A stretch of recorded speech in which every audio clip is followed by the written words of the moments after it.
Olá, irmão e irmã, graça e paz da parte de Jesus, o nosso Senhor. Eu espero que vocês estejam bem, espero que todos tenham tido um ótimo período de festas de fim de ano. Quero desejar aqui a todos vocês um 2022 muito abençoado, cheio da graça e do favor de Jesus sobre a nossa vida. Sejam bem-vindos não apenas a um novo episódio do Conheça Sua Bíblia, mas a um novo ciclo nessa jornada de estudos pelas Escrituras. Hoje a gente começa uma jornada que há um tempo eu já queria fazer com vocês. A jornada pelo livro dos Salmos, não pelo livro inteiro, mas por um salmo que é maior do que muitos livros da Bíblia, o Salmo de número 119. Pois é, já havia um tempo que eu queria me debruçar sobre esse texto em especial. É um texto que dificilmente a gente lerá num culto, numa celebração, dada a extensão dessa canção. São, na verdade, muitas estrofes, 22 estrofes que compõem esse salmo. E é muito difícil numa celebração pública a gente se debruçar sobre ele pela sua extensão. O tempo que levaria a ler o salmo todo e a impossibilidade de, numa dinâmica cultica, a gente meditar sobre um texto tão grande. Mas aqui no Conheça Sua Bíblia, já que a gente está numa jornada pausada, semanal, eu entendo ser o espaço apropriado para a gente refletir nas páginas, nos versos e nas estrofes dessa antiga canção do povo de Israel. Eu resolvi chamar essa nossa jornada específica do Conheça Sua Bíblia de Cantando o Alfabeto, porque o Salmo 119 é um texto que se estrutura exatamente dessa forma. Ele é um acróstico formado a partir das letras do alfabeto hebraico. Não aqui na nossa tradução em português, mas no idioma original, o que a gente tem aqui nesse texto são pequenas porções de 8 versos, sempre iniciadas, cada uma dessas porções, pela letra correspondente à estrofe indicada, a letra do alfabeto hebraico iniciada pela estrofe indicada. Então, por exemplo, aqui do verso 1 até o verso 8, a gente tem a primeira estrofe, cuja primeira palavra se inicia com a letra Aleph, que é a primeira consoante do alfabeto hebraico. Na segunda estrofe você tem a primeira palavra iniciada com Bet, que é a segunda consoante do alfabeto hebraico. Enfim, o que a gente tem aqui, não para a gente no português, mas para o texto hebraico, é uma canção que se estrutura como um acróstico, reforçando a pedagogia de Israel, reforçando o conhecimento da estrutura gramatical daquele povo, mas mais do que isso, enfatizando a importância que aquele povo daquela época devia dar à lei do Senhor, à palavra de Deus.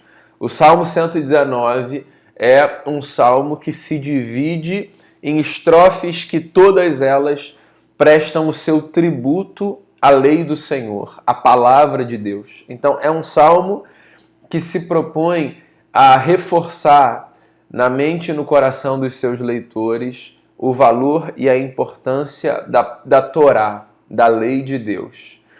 E eu quero então passar semana a semana por cada uma dessas estrofes e tentar tirar aqui lições práticas para a nossa vida, certo? O nosso texto de hoje, então, vai do versículo 1 até o versículo 8. Como eu disse a você, cada estrofe é formada por 8 versículos. E o texto dessa semana diz assim, então vamos lá. Como são felizes os que andam em caminhos irrepreensíveis, que vivem conforme a lei do Senhor. Como são felizes os que obedecem aos seus estatutos e de todo o coração o buscam. Não praticam o mal e andam nos caminhos do Senhor. Tu mesmo ordenaste os teus preceitos para que sejam fielmente obedecidos. Quem dera fossem firmados os meus caminhos na obediência aos teus decretos. Então não ficaria decepcionado ao considerar todos os teus mandamentos. Eu te louvarei de coração sincero quando aprender as tuas justas ordenanças. Obedecerei aos teus decretos, nunca me abandones. Bem, essa é a primeira sessão do alfabeto do Salmo 119. um bloco ou uma sessão que fala pra gente sobre como existe uma felicidade que é própria da vida reta. Eu acho que esse é o primeiro enunciado que aparece aqui. Como são felizes os que andam em caminhos irrepreensíveis, que vivem conforme a lei do Senhor. Pois é, uma das buscas mais profundas do ser humano é a busca pela tal da felicidade. Essa tal felicidade. A gente vive em busca de encontrar experiências, vivências, possibilidades que nos tragam a satisfação que tem a ver com nos percebermos felizes. Muitos apontarão a felicidade como algo que a gente obtém quando a gente chega em algum lugar. Outros, dentre os quais os autores bíblicos, apontam a felicidade como uma experiência que a gente vive enquanto a gente percorre uma jornada. Ou seja, a felicidade não como um alvo que a gente atinge quando a gente chega, mas como um processo que do qual a gente participa enquanto a gente vai. O que o texto está dizendo é que existe uma felicidade que é própria da vida reta. E isso é muito bacana da gente se lembrar, porque muitas vezes na vida nós olhamos sobretudo para os cenários de injustiça que se manifestam, às vezes contra a gente, e a gente se faz uma pergunta que aparece inclusive numa das canções aqui do Salmo. O Salmo de número 79, se não me falha a memória, ele é um salmo que se debruça exatamente sobre essa questão. Na verdade eu falei 79, mas eu acho que é o Salmo 73. Correção aqui. O Salmo 73, depois você pode olhar, é um salmo que se debruça exatamente sobre essa questão, a angústia de um homem justo, que diz assim: certamente Deus é bom para Israel, para os puros de coração. Quanto a mim, os meus pés quase tropeçaram, por pouco não escorreguei. Eu tive inveja dos arrogantes quando eu vi a prosperidade desses ímpios. Depois você lê esse salmo. Muitas vezes, diante das injustiças da vida, esse questionamento vem e assalta a nossa mente, o nosso coração. Será que vale a pena viver uma vida reta? Porque eu vejo os que vivem de qualquer maneira, os que fazem os seus caminhos perversos, eu vejo eles avançarem, prosperarem, se darem bem. E eu que busco viver uma vida reta, eu não consigo me perceber galgando novos lugares, novos espaços, avançando, melhorando, prosperando. O Salmo 119, nessa primeira sessão, nesse bloco Aleph, é um salmo que começa com essa afirmação de encorajamento. É como se a canção dissesse: continue a trilhar o caminho da justiça, da verdade, do compromisso com a retidão. Por quê? Porque existe uma felicidade que é própria da vida reta. Existe uma felicidade que é desfrutada por aquelas pessoas que se comprometem a fazer o que é certo, a despeito de qualquer coisa. E eu acho que você sabe do que eu estou falando, porque todos nós, mesmo com as nossas limitações e com os nossos pecados, todos nós já experimentamos momentos na vida em que a nossa recompensa foi a consciência tranquila quanto ao fato de que nós fizemos o que devia ser feito. Mesmo que materialmente, mesmo que às vezes no campo das possibilidades a gente não tenha tido os melhores resultados, sabe? Aquilo não rendeu frutos materiais, aquilo fechou portas. Mesmo assim, às vezes a gente vai para casa e diz assim: eu fiz o que é certo, a minha maior recompensa foi ter ficado com meu coração em paz. Eu imagino que você conheça esse lugar. E eu acho que é disso que o salmista está dizendo quando ele fala assim: como são felizes os que andam em caminhos irrepreensíveis. Então eu queria lembrar você, existe uma felicidade que é própria da vida reta. Uma felicidade que não se compra, que não se paga com recompensa nenhuma material, mas que é resultado dessa percepção de que o nosso coração está em paz. Por quê? Porque nós trilhamos o caminho que nós deveríamos ter trilhado. E o salmista avança e diz assim: essa felicidade, ela é resultante de uma vida que busca ser pautada pela lei do Senhor. Os que vivem conforme a lei do Senhor, como são felizes aos que obedecem os seus estatutos e de todo o coração os buscam. Percebe que o que ele está dizendo é que essa felicidade de quem trilha uma vida reta, ela é um desdobramento de uma jornada que busca ser pautada pela lei do Senhor, pelos princípios de Deus. Então ele aponta um caminho para a gente aqui. Qual é o caminho? O caminho que faz a gente perceber que a justiça e a retidão, pelo menos a nós que somos gente que desfruta desse tipo de fé, o caminho da justiça e da retidão, ele é um caminho que está aliançado a uma vida que se busca pautar pela lei de Deus. Eu disse ainda há pouco, o Salmo 119 é um salmo de tributo à lei de Deus. O que o salmista tinha como lei de Deus era a Torá, os 5 primeiros livros do que hoje a gente chama de Bíblia. Então, o que ele está dizendo é, nós viveremos de forma justa e reta quanto mais comprometidos nós estivermos em pautar a nossa vida pela lei do Senhor. Num português bem claro, em outras palavras, o que o texto está encorajando a gente a fazer é a tomar a Bíblia como norte para a nossa vida. Não como esse livro de regras cegas e infantis, mas como esse conjunto de princípios e preceitos que são capazes de nortear a nossa vida, nos fazendo evitar erros, nos fazendo potencializar acertos e trilhar um caminho que nos dê a consciência tranquila diante de Deus. Então, vamos lá. Existe uma felicidade que é própria da vida reta. E 2, essa felicidade ela é resultado de uma vida que busca ser pautada pela lei do Senhor.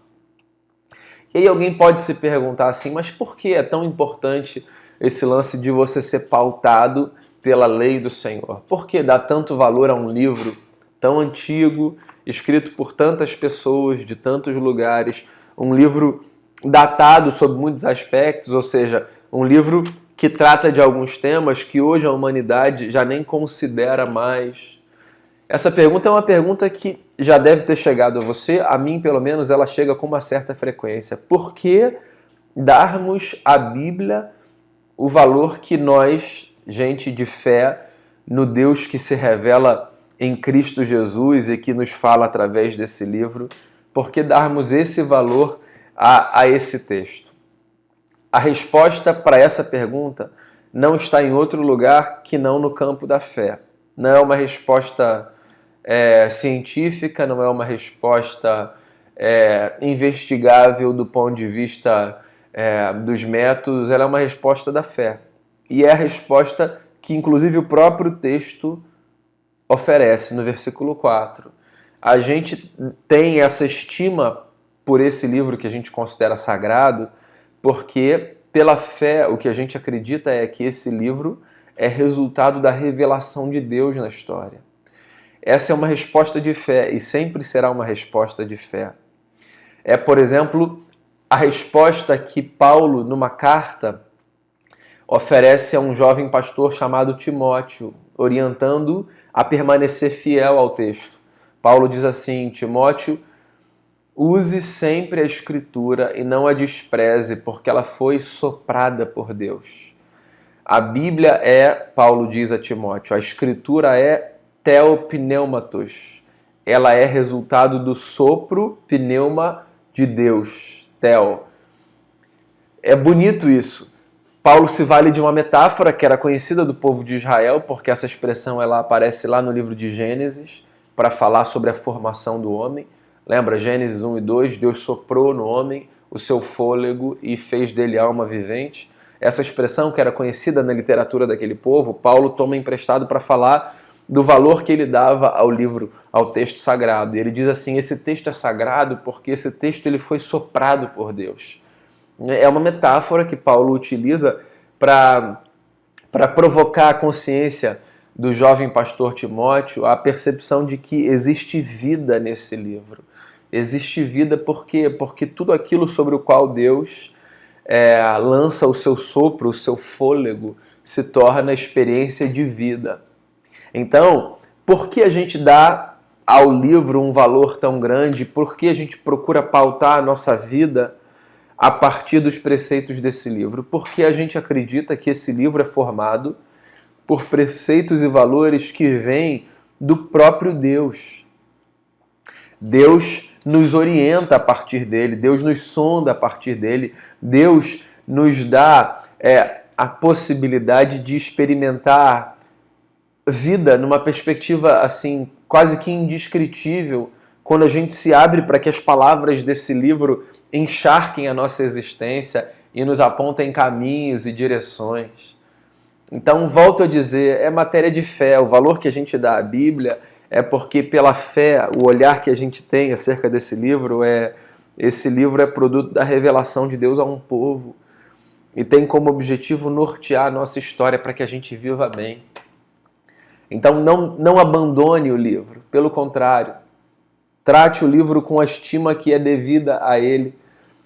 Não porque nós somos essa gente idólatra do livro, que acredita que será salva pelas páginas do livro e tal. Não, mas porque nós acreditamos, como o apóstolo ensinou ao pastor com quem ele caminhava, que Deus soprou e sopra a vida e pelo seu Espírito nos fala a partir das páginas desse texto. Então se abra para que o texto inunde o seu coração, inunde a sua mente e remodele a sua vida, porque existe uma felicidade que é própria à vida reta e justa, que é resultante do nosso desejo, do nosso compromisso de vivermos em harmonia com os preceitos desse livro. É por isso que o salmista ora aqui dizendo assim, ó, quem dera fossem firmados os meus caminhos na obediência aos teus decretos, eu não ficaria decepcionado ao considerar todos os teus mandamentos. Inclusive, eu louvarei o Senhor de coração sincero quando eu aprender as tuas justas ordenanças. Ele faz uma oração que é uma espécie de exclamação. Ele diz assim, quem dera, Senhor, quem dera eu construísse a minha vida firmado nos teus mandamentos. Isso me evitaria muita decepção. Olha só que verdade profunda. Todo mundo já fez essa oração e faz essa oração. Ah, Senhor, eu queria tanto ter colocado isso em prática, eu queria tanto ter feito do jeito certo. A tua palavra me orienta. Eu queria ter obedecido desse jeito, eu não fiz. Ter feito dessa forma me evitaria tanta decepção, tanta frustração. Eu olho para essa parte específica e eu me lembro de Romanos 7, Paulo dizendo eu queria fazer um negócio que eu não consegui fazer, eu sei o que eu devo fazer, a tua lei aponta, mas eu fui lá e não fiz, eu fiz o contrário. Essa angústia de perceber que há uma frustração quase certa quando a gente deixa de fazer o que a gente sabe. Então a oração do salmista deve ser uma oração não apenas de desabafo, mas de fonte de sabedoria para a gente. No sentido de fazer a gente perceber que é muito grande a chance de, em conhecendo os decretos de Deus, os desígnios de Deus, a lei de Deus, e não praticando, é muito grande a chance da gente se decepcionar, porque se a gente sabe qual é o caminho, o que a gente deve fazer, e ainda assim a gente não anda por ele, a chance do nosso coração se frustrar é muito grande. E é por isso que essa sessão termina com o salmista fazendo um pedido legítimo a Deus, que é Deus nunca me abandone, por favor, nunca me abandone. A gente sabe que Deus nunca abandona, mas às vezes quando a gente abandona os preceitos dele, a sensação que a gente tem é de que a gente foi abandonado por ele. É engraçado como a gente projeta, né? A gente que se afasta, a gente que para de dar atenção e a gente tem a sensação de que a gente foi abandonado. Faz sentido a gente pedir, Deus nunca me abandone. Isso é humano, é absolutamente humano. Mas a gente pode ficar tranquilo quanto a isso. Ele nunca abandona a gente.